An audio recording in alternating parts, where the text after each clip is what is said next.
Assalamualaikum and welcome back to my channel. In this video we are going to do lecture number 34, and before we start the lecture don't forget to subscribe to the channel and like the video. और अब हम अपना lecture start करते हैं। इससे पहले वाले lecture में भी हम एग्जांपल्स कर रहे थे और हमने पढ़ा था ग्रीन्स थ्योरम के बारे में। तो यहाँ पे भी हम सबसे स्टार्ट लेंगे ग्रीन थ्योरम से और उसके बाद हम एक और टॉपिक करेंगे। ये वाला लेक्चर भी दो पार्ट्स में होगा। फर्स्ट में हमने ग्रीन थ्योरम वगैरह कुछ एग्जांपल्स करने और सेकंड पार्ट में हमने थोड़ा डिफरेंट टॉपिक पढ़ना है। ठीक है, सबसे पहले स्टार्ट करते हैं। एक लाइन इंटीग्रल है, उसको हमने इवेलुएट करना है। X y D x plus 2x minus Y d y round the region bounded by the curves y is equal to x square and x is equal to y square by Green's theorem. अच्छा, अब यहाँ पे इन्होंने हमें point of intersection नहीं बताए हुए, हमें सिर्फ उन्होंने कर्व्स बताए हुए हैं। तो हमने पहले क्या करना है, हमने पहले पॉइंट ऑफ इंटरसेक्शन फाइंड करना है। ठीक है, तो पॉइंट ऑफ इंटरसेक्शन फाइंड करना इजी है। आप स्टार्ट करो किससे, x से स्टार्ट करो। x इज इक्वल टू 0 से स्टार्ट करो और दोनों कर्व्स के लिए जब आप x इज इक्वल टू 0 यहाँ पे पुट करोगे ना तो आपके पास आएगा 0, और यहाँ पे भी अगर आप पुट करोगे तो भी आपके पास क्या आएगा 0। दोनों को हम विद रिस्पेक्ट टू, एक हमारे पास विद रिस्पेक्ट टू x है ना, तो हम भी इसको भी क्या कर लेते हैं, विद रिस्पेक्ट टू y कर लेते हैं। तो ये हमारी दो इक्वेशंस आ जाएंगी। y is equals to x square, एक कर्व की ये इक्वेशन हो गई, और दूसरी इक्वेशन हो जाएगी y is equals to square root x। ठीक है, तो ये हमारे पास दोनों इक्वेशंस बन जाएगी। अब हमने इसमें values one by one put करते जानी है। पहले हम यहाँ दोनों में 0 पुट करेंगे तो हमारे पास y इज़ इक्वल्स टू 0 आ जाता है। ठीक है, दूसरे कर्व में जब हम यहाँ पे x is equals to 1 put करेंगे तो ये हमारा हो जाएगा, यहाँ पे भी y इज़ इक्वल्स टू 1 आ जाएगा, y is equals to x square में, और ये वाले में भी हमारे पास क्या आ जाएगा, y इज़ इक्वल्स टू 1 आ जाएगा। ठीक है, तो ये हमारे पॉइंट ऑफ इंटरसेक्शन हो जाएंगे, एक कर्व के भी और दूसरे कर्व के भी। ठीक है, अब ये वाला कर्व जो है ये जा रहा है 0 to 1। ठीक है, ये एक्स स्क्वायर का कर्व है, दूसरा जो है वो आ रहा है 1 to 0। ठीक, ये दूसरा हमारा कर्व है क्योंकि इन्होंने क्या कहा है, क्लोज्ड पाथ है, क्लोज्ड रीजन है। ठीक, तो अब हमने स्टार्ट करना है इसको इंटीग्रेट करना। लाइन इंटीग्रल को हम लिखेंगे। अब देखें यहाँ पे हम इसको इजीली, इन्होंने यहाँ पे कहा हुआ है कि ग्रीन थ्योरम से सॉल्व करना है। ग्रीन थ्योरम हमारा क्या था कि line integral of P d x plus Q d y over curve C is equal to minus of double integral partial P और partial y minus partial x over partial Q और partial x. ठीक है, D x D Y. तो अब यहाँ पे हमने values put कर देनी है। पी हमारा क्या है, एक्स वाई है, तो उसको हम with respect to y integrate करेंगे, हमारे पास आ जाता है एक्स। और क्यू हमारा क्या है, 2x माइनस वाई है, उसको हम with respect to x integrate नहीं, डिफ्रेंशिएट करेंगे। ठीक है, यहाँ पे हम इसको with respect to x differentiate करेंगे तो हमारे पास क्या आ गया, 2 आ गया। तो अब हमने लिख लेना है इसको p ओवर वाई क्या आ गया, p ओवर वाई x आ गया, माइनस q ओवर x क्या आया, 2, तो माइनस 2, और यहाँ पे dx dy है ओवर रीजन r। अब हमने क्या करना है, अब हमने यहाँ पे जो रीजन है इसकी लिमिट्स फाइंड करनी है। तो y के लिए तो हमने लिमिट्स फाइंड कर ली थी। आपको पता है कि y के लिए हम लिमिट्स कैसे फाइंड करते हैं, एक स्ट्रिप बनाते हैं। ठीक है, वर्टिकल स्ट्रिप होती है, और उससे चेक करते हैं कि वो रीजन को कहाँ पे इंटर करे और कहाँ पे लीव कर रहा है। तो अब देखें, जो वर्टिकल स्ट्रिप हमने बनाई है वो रीजन को इंटर किधर से कर रहा है, y is equal to x square पे इंटर कर रहा है, और लीव कहाँ पे कर रहा है, स्क्वायर रूट x पे लीव कर रहा है। तो हमारी y की लिमिट्स क्या हो जाएंगी, x square to square root of x। ठीक है, और x की लिमिट जो हमने देखनी है तो सिंपली आप यहाँ से देख सकते हैं कि आप एक लाइन जो है वो ड्रॉ करना स्टार्ट करें तो वो जो है वो रीजन से कब निकलेगी, जब x जो है वो 1 के इक्वल हो जाएगा, उधर तक हमारा रीजन आता है और फिर आगे वाली रे जो है वो बाहर निकल जाती है। तो x की लिमिट क्या होगी, 0 to 1 हो जाएगी। ठीक है, और फिर इसको सिंपल हम जैसे इंटीग्रेट करते होते हैं, पहले विद रिस्पेक्ट टू x करेंगे और फिर विद रिस्पेक्ट टू y करेंगे, तो हमारे पास रिज़ल्ट आ जाता है 31 ओवर 60। यहाँ पे मैं आपको इंटीग्रेट करना नहीं सिखा रही क्योंकि स्टार्ट वाले लेक्चर में मैंने काफ़ी डिटेल में इंटीग्रेट करना भी सिखाया था और ये बाकी स्टेप्स भी सिखाए हुए थे। ठीक है, लेकिन फिर भी अगर कोई कन्फ्यूजन है या कोई मसला है तो कमेंट करके ज़रूर पूछें, मैं आपकी जो कन्फ्यूजन है वो क्लियर कर दूँगी इंशाल्लाह। अच्छा, अब यहाँ पे एक स्पेशल केस के बारे में पढ़ते हैं, और स्पेशल केस ये है कि अगर p जो है वो y के इक्वल है और q जो है वो माइनस x के इक्वल है। ठीक है, ये केसेस आपने याद रखने हैं। अगर हमारा फंक्शन ऑफ p जो है वो y है और q क्या है, x है, तो partial p over partial y क्या बनता है, वाई बनता है, और partial q over partial x क्या बनता है, -1 बनता है। ठीक है, तो अगर हम ये वैल्यू जो हैं इसको अगर ग्रीन थ्योरम में लिखेंगे तो ये आता है 1 - -1 dx dy is equal to minus integral of P d x plus Q d y. ठीक है, ये यहाँ तक तो हमने पढ़ा था, यहाँ तक समझ आ गया। अब इसके बाद देखें 1 माइनस प्लस हो जाएगा तो ये हो जाएगा 2। ठीक है, 2 हमारा कांस्टेंट आ गया तो हम 2 को बाहर लिख सकते हैं डबल इंटीग्रल के, तो ये हो जाएगा 2 double integral of D x D y is equal to minus line integral of y D x minus x D y D x D y. क्यों? क्योंकि हमने कहा था कि p is equal to y and x is equal to q is equal to x। ठीक है, तो ये हमने कैलकुलेशंस कर ली, तो ये हमारा हो गया integral of x d y minus Y D x. अब इसको हम लिख सकते हैं कि अगर ये जो 2 double integral of D x D y है, ये हमारा क्या होता है, एरिया होता है ना, ये वाला, ये डबल इंटीग्रल ऑफ ये एरिया होता है। इट मीन्स के 2a, ठीक, 2a is equals to integral of x d y minus Y D x, या फिर हम इसको लिख सकते हैं a is equals to double integral of D x D y is equals to half of line integral of x d y minus Y D x. इसको मैं यहाँ पे लिख के आपको बताती हूँ। अच्छा, यहाँ पे देखें, इसको मैं यहाँ पे मैंने लिख दिया, ये हो गया 2 double integral of D x D y over region r is equal to minus line integral of y D x minus x D y. ठीक है, अब हमने आगे क्या किया, यहाँ पे जो ये वाली वैल्यू है ना, ये सारी, ये किसके इक्वल होती है, इसको हम a कहते हैं, यानी एरिया हम कहते हैं। तो ये हो जाएगा 2a इज इक्वल टू, ये जो माइनस का साइन है इसको हम अंदर मल्टीप्लाई कर देंगे तो ये हो जाएगा x d y minus Y D x. ठीक है, और फिर हम इसको इस तरह भी लिख सकते हैं कि area is equal to half integral line integral of x d y minus Y D x. ये हमारा एक स्पेशल केस है जहाँ पे p जो है वो किसके इक्वल होता है, p y के इक्वल होता है और q माइनस एक्स के इक्वल होता है। तो वहाँ पे अगर हमें एरिया फाइंड करना है तो जो हमारा लाइन इंटीग्रल का रिजल्ट आएगा उसको हम 2 से क्या कर देंगे, डिवाइड कर देंगे, तो हमारे पास एरिया आ जाएगा। ठीक, अब आगे हमने कुछ एग्जांपल्स इसकी करनी है। ये फार्मूला आपने याद रखना है, MCQs में भी आ सकता है। Determine the area of the figure enclosed by y is equal to 3x² and y is equal to 6x। अब यहाँ पे हमने क्या करना है, 3x² और 6x। अब यहाँ पे पॉइंट ऑफ इंटरसेक्शन देखें, 2 मेथड्स हैं हमारे पास। या तो हम पॉइंट ऑफ इंटरसेक्शन क्या करें, हम एक ग्राफ बनाएं, वहाँ पे हम वैल्यूज़ पुट करते जाएं, जैसे ग्राफ आगे बढ़ेगा खुद ही जो दोनों ग्राफ है वो इंटरसेक्ट हो जाते हैं।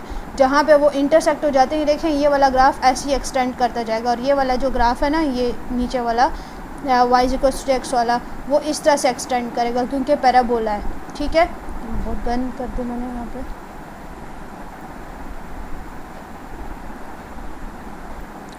तो अब यहाँ पे देखें, ये वाला पैराबोला जो है ये इस तरह जाता जाएगा, और ये वाली लाइन जो है ना, इसको अगर हम लेकर जाएंगे तो ये ऐसे, तो ये इसका पॉइंट ऑफ इंटरसेक्शन आ जाता है। हाँ, अगर आपने ग्राफ नहीं बनाना है तो आप सिंपली 3x² को 6x के इक्वल कर दें। तो अगर 3x² को 6x के इक्वल करेंगे, इसकी कैलकुलेशंस करेंगे तो x इज इक्वल टू 0 और x इज इक्वल टू 2 आता है। सिंपल जो आपको पता है ना, जिस तरह से हम करते होते हैं, देखिए सिंपल कैलकुलेशन है। 3x² plus is equal to 6x को इक्वल के साइड पे ले आएंगे तो यहाँ पे हम 3x को कॉमन ले सकते हैं, इज इक्वल टू 0। अब ये 3 हमें नहीं चाहिए तो हम इसको क्या कर देते हैं, डिवाइड कर देते हैं। हमारे पास फॉर्म आ जाती है x into x minus 2 is equal to 0। तो या तो x इज इक्वल टू 0 है स्टार्टिंग पॉइंट, या फिर x इज इक्वल टू क्या आता है, x इज इक्वल टू 2 आता है। ठीक है, तो इस तरह से भी हम इसके पॉइंट्स को फाइंड कर सकते हैं। अब एरिया हमारा क्या है, half line integral of x d y minus Y D x. ठीक, और अब हमने क्या करना है, अब हमने इसको स्टार्ट करना है। तो इवेलुएट करते हैं, इंटीग्रल को 2 पार्ट्स में करेंगे। पहले OA को करेंगे और फिर AO को करेंगे। ठीक है, OA यानी O से A तक जा रहा है और फिर AO करेंगे। वो आपको मेथड आता है, हमने कैसे करना है, पहले तो हमने फार्मूला लिख लिया। ठीक है, 2A is equal to integral of x d y minus Y D x plus ये अलॉन्ग OA का पाथ है और ये A1 यानी ये कर्व 1 है, ये कर्व 2 है, या फिर ये I1 है और ये जो है ये I2 है। ठीक, इसको जब हम इवेलुएट कर लेंगे, पहले हम I1 को करेंगे। मेथड मैंने आपको बताया हुआ है, यहाँ पे मैं एक्सप्लेन नहीं कर रही। लेकिन आपको पता होना चाहिए, ठीक है। C1 में हमारा कर्व जो है y इज इक्वल 3x² है, dy हमारा 6x dx आ जाएगा, तो हम इसको इन टर्म्स ऑफ x लिख लेंगे। और लिमिट्स आपको पता है x की वो 0 to क्या है 2 है, हमने फाइंड कर ली थी। इसी तरह से C2 भी हमने फाइंड किया, तो हमारा क्या आ गया, I आ गया, लाइन इंटीग्रल हमारा आ गया 8। और इन्होंने हमें कहा था कि हमें क्या फ़ाइंड करना है, एरिया फाइंड करना है। और ये देखें फॉर्म हमारी वही है, P जो है वो x के इक्वल है और Q जो है वो -y के इक्वल है, ठीक है। तो हम क्या कर सकते हैं, हम इसको हाफ पे कर लेंगे। 2a इज़ इक्वल टू 8 आता है ना, ठीक है। 2a इज़ इक्वल टू 8 हमने फार्मूला में क्या किया था कि half of line integral, area जो है वो हाफ होगा। तो अगर हम 8 को हाफ कर देंगे यानी 2 से डिवाइड कर देंगे तो हमारा एरिया क्या आता है 4। इसी तरह से नेक्स्ट वाली भी हमने करनी है एग्ज़ाम्पल, वो भी हमें कर्व दिए हैं उन्होंने। एक तो y is equal to x³ है, दूसरा x³ + 1 है।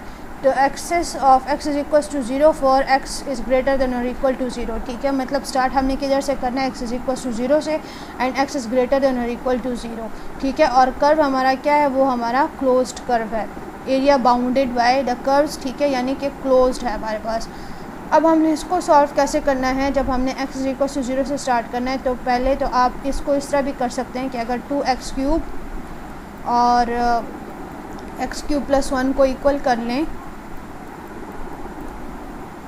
तो आपके पास आ जाएगा 2x³ and x³ is equal to x³ + 1।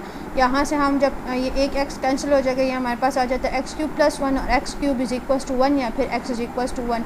It means कि हमारी लिमिट्स क्या है, यहाँ पे इन्होंने बताया तो था ना कि x इज इक्वल टू 0 से स्टार्ट हो रहा है। It means x is equal to 1 तक हमने जाना है, ठीक है। हमारा पॉइंट ऑफ इंटरसेक्शन क्या होगा, x इज इक्वल टू 1 होगा। तो इसी तरह से हम ग्राफ ड्रॉ करेंगे, y के लिए भी 2x³ एंड x³ + 1 के लिए भी हम ड्रॉ करेंगे, ठीक है। ग्राफ बनाना आपको आना चाहिए, मैं एक सेपरेट सी वीडियो बना दूंगी छोटी सी, उसमें मैं बता दूंगी कि हम ग्राफ को कैसे बनाते हैं, ठीक है। तो अब यहाँ पे देखिए हमारे पास 3 कर्व बनते हैं, एक ये C1 है, एक फिर C2 है और फिर यहाँ पे जो ये ओपन है ना, अब हम क्लोज्ड की बात करें तो इट मीन्स कि ये 1 से 0 तक जाएगा, क्योंकि ये कर्व जो रीजन है हमें इसको क्लोज करना है। अगर ये लाइन नहीं होगी तो ये रीजन जो है ये ओपन रहेगा। तो हमारे पास कितने बन गए कर्व्स, कितने बन गए 3 या 3 पाथ्स बन गए हमारे पास। फिर वही बात है कि हम पाथ को जो है तो स्टेप वाइज पहले C1 को करेंगे इंटीग्रेट, फिर AB को करेंगे, फिर BO को करेंगे, ठीक है। C1 OA है, C2 AB है, ये देखेंगे AB ये C2 है और C3 जो है वो BO है। हम उसको सेपरेटली सारा कर लेंगे पहले और उसके बाद क्या करना है, हमारे पास जो आंसर आएगा उसको हमने क्या करना है, उसको हमने मल्टीप्लाई बाय 1/2 करना है। तो हमारा एरिया क्या आ जाता है, मतलब कि जो हमारा लाइन इंटीग्रल आया उसका हमने हाफ लेना है, तो ये आ गया 3/4 स्क्वायर यूनिट्स। ये हमारे पास आंसर आ गया। यहाँ पे भी क्वेश्चन में इन्होंने हमें कहा था ना कि एरिया में फाइंड करना है। अच्छा, कुछ प्रॉपर्टीज़ हैं जिसको हम रिवाइज़ कर लेते हैं और उसके बाद ये वाला टॉपिक एंड हो जाएगा और फिर नेक्स्ट लेक्चर में दूसरा टॉपिक हमने करना है। सबसे पहले है sign of line integral is reversed. ये मैंने आपको बताया था कि जब हम लाइन इंटीग्रल का साइन रिवर्स कर लेते हैं, कब, जब हम उसकी इंटीग्रेशन की डायरेक्शन को रिवर्स करते हैं, ठीक है। दूसरी बात कह रहे हैं कि अगर path of integration parallel to y axis है तो dx क्या होता है, 0 होता है और हमारा इंटीग्रल क्या बन जाता है, वो सिर्फ q dy का बन जाता है, क्योंकि dx जो है वो p से मल्टीप्लाई होता है, p का जो भी फंक्शन होता है। तो अगर dx 0 है तो वो पूरे के पूरे फंक्शन को 0 कर देता है, ठीक। इसी तरह से पाथ ऑफ इंटीग्रेशन अगर y एक्सिस x एक्सिस के पैरेलल होता है तो dy हमारा 0 होता है और इंटीग्रल हमारा सिर्फ किसका बन जाता है, p dx का बन जाता है। यहाँ पे ये फॉर्म्स आपको इसलिए ये सारी प्रॉपर्टीज़ बताई जा रही हैं ताकि अगर आपके पास कोई इंटीग्रेशन है और वो पैरेलल टू x एक्सिस है तो आप डायरेक्टली बगैर कोई वैल्यूज़ पुट किए dy के फंक्शन को यानी q के फंक्शन को क्या कर सकते हैं, 0 कर सकते हैं, ठीक है। और अगर आपका फंक्शन जो है वो पैरेलल टू y एक्सिस है तो आप डायरेक्ट जो p का फंक्शन है उसको क्या कर सकते हैं, उसको 0 कर सकते हैं, ठीक है। थोड़े से शॉर्टकट्स के लिए ये सारा हम पढ़ रहे हैं। Path of integration must be continuous and single valued. ये भी आपको पता है कि इंटीग्रेशन का जो पाथ है उसको कंटिन्यूस भी होना ज़रूरी है और सिंगल वैल्यूड भी। सिंगल वैल्यूड अगर नहीं होता तो फिर हम उसको पार्ट्स में डिवाइड करके इंटीग्रेट करते हैं। ये भी हमने किया था जब हमने सर्कल की बात की थी। Dependence of line integral on path of integration. अब यहाँ पे लाइन इंटीग्रल जो पाथ ऑफ इंटीग्रेशन पे डिपेंड करते हैं उसके बारे में हमने पढ़ना है। The value of the line integral depends on a particular path of integration. Generally जो लाइन इंटीग्रल है वो पाथ ऑफ इंटीग्रेशन पर डिपेंड करता है और हमेशा ज़रूरी नहीं है कि उसका आंसर सेम आए, लेकिन जब हमारे पास जो हम dz का की बात करें, अगर वो एग्जैक्ट डिफरेंशियल होता है तो इट मीन्स फिर उस सूरत में हमारे पास पाथ जो है इंटीग्रेशन की वो मैटर नहीं करती, हमारा लाइन इंटीग्रल किसी भी पाथ से सेम आता है। एग्जैक्ट डिफरेंशियल वही p d x plus Q d y is an exact differential. अगर एग्जैक्ट डिफरेंशियल है तो पार्शियल पी और partial y is equal to partial Q और पार्शियल एक्स, एक ये प्रॉपर्टी है। दूसरी प्रॉपर्टी क्या हो जाती है, अगर एग्जैक्ट डिफरेंशियल है तो ये इंडिपेंडेंट होता है और इसको अगर हम प्लस करते हैं तो हमारे पास आंसर क्या आता है, ज़ीरो आता है। एग्जैक्ट डिफरेंशियल इन 3 वेरिएबल्स, अब 3 वेरिएबल्स का तो मैंने बहुत डिटेल में आपको बताया हुआ है। उसमें क्या होता है, पार्शियल पी और partial Y equals to partial Q और पार्शियल एक्स। अगर ये सारी प्रॉपर्टीज़ जो हैं ये ट्रू होती हैं तो फिर क्या होता है कि ये जो 3 वेरिएबल का इंटीग्रल है वो पाथ ऑफ इंटीग्रेशन के इंडिपेंडेंट होता है और इनको अगर हम प्लस करते हैं तो हमारे पास रिज़ल्ट क्या आता है, ज़ीरो आता है। फिर हमने ग्रीन थ्योरम पढ़ा था, integral of line integral of P d x plus Q d y is equals to minus negative of double integral of partial P और partial y minus partial Q और partial x d x D y. ठीक, for a simple closed curve, अगर हमारे पास एक simple और closed curve है तो ये हमारा क्या था, ग्रीन थ्योरम था और ये रिवर्सिबल है। हम डबल इंटीग्रल से लाइन इंटीग्रल में कन्वर्ट कर सकते हैं और लाइन इंटीग्रल से डबल इंटीग्रल में कन्वर्ट कर सकते हैं। इसके अलावा हमने एक और प्रॉपर्टी पढ़ी थी कि line integral of X D Y and minus Y D X is equal to 2 into double integral of D x D Y and that is equal to 2a, यानी कि ये जो हमारा फंक्शन होता है ये हमें क्या देता है, रिजल्ट में ट्वाइस ऑफ द एरिया। और अगर हमें एरिया फाइंड करना है तो हम इस इंटीग्रल को डिवाइड कर देते हैं 2 से और हमारे पास एरिया के स्क्वायर यूनिट्स आ जाते हैं। ठीक है, so with that we have come to the end of the half part of this lecture. Next lecture में हमने अब ग्रेडियंट ऑफ स्केलर फंक्शन और कुछ और प्रॉपर्टीज़ करनी है, लेकिन वो अगर मैं यहाँ पे करवाती तो थोड़ा सा मिक्सअप हो जाता क्योंकि वो टॉपिक बिल्कुल डिफरेंट है। सो उसको नेक्स्ट लेक्चर में पढ़ेंगे। यहाँ पे अगर कोई कन्फ्यूजन्स हैं तो कमेंट्स में ज़रूर पूछो और जो क्वेश्चंस हैं उनको प्रैक्टिस करें। वो मुश्किल नहीं है, लेकिन अगर बगैर प्रैक्टिस के उसको सॉल्व करेंगे तो मसला हो सकता है। ठीक है, so see you in the next video. Till then, take care and Allah Hafiz.